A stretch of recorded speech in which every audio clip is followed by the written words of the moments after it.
식단도 관리했고 운동도 했죠. 그런데 마지막 2cm 왜 안 줄까요? 의학저널이 뜻밖의 노란 가루를 지목합니다. 대체 왜일까요?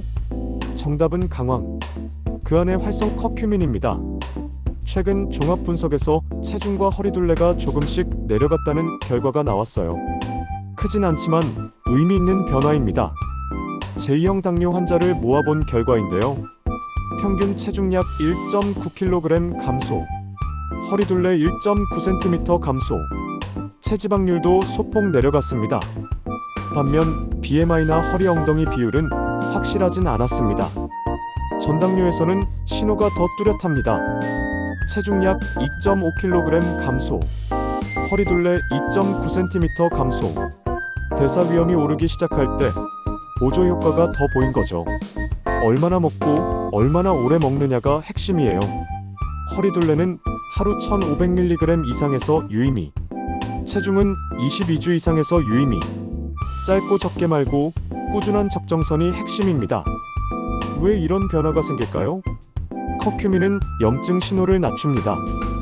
지방 합성과 분할을 돕는 스위치를 살짝 내립니다. 그 결과 숫자가 조금씩 내려갈 여지가 생깁니다. 하지만 모든 지표가 바뀌진 않습니다. BMI나 WHR은 일관되지 않았습니다. 기대치는 현실적으로 잡으세요. 음식만으로 임상 수준 용량을 채우긴 어렵거든요. 카레는 칼로리도 함께 오릅니다. 그래서 보충제로 계산하는 분들이 많아요. 제품의 투명한 성분표와 적정 함량은 필수이고요. 흡수율 팁도 있습니다. 커큐민은 원래 흡수가 잘 안 돼요. 그래서 후추 성분, 피페린을 곁들이면 흡수가 크게 오릅니다. 그래서 소량의 피페린을 넣은 제품이 많습니다. 하지만 고흡수가 만능은 안 하죠. 다른 약과 상호작용 위험이 커질 수 있어요. 지금 약을 복용 중이시라면 먼저 전문가와 상의하세요. 안전 포인트는 더 중요합니다. 대체로 안전하지만 드물게 간에 무리가 간 보고가 있어요. 특히 고흡수 고용량 제품은 주의하세요. 지병이 있거나 약을 드시는 분은 반드시 전문가와 상의하세요.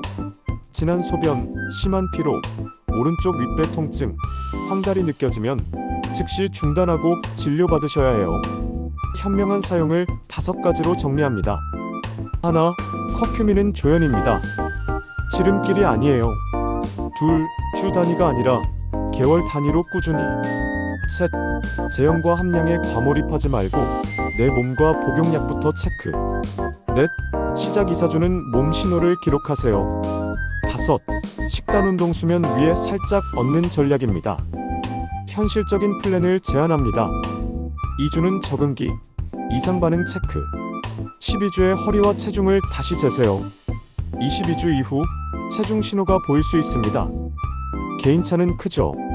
마지막으로 오늘 내용을 3줄로 정리해 보겠습니다. 작지만 줄어든다. 오래, 적정선으로.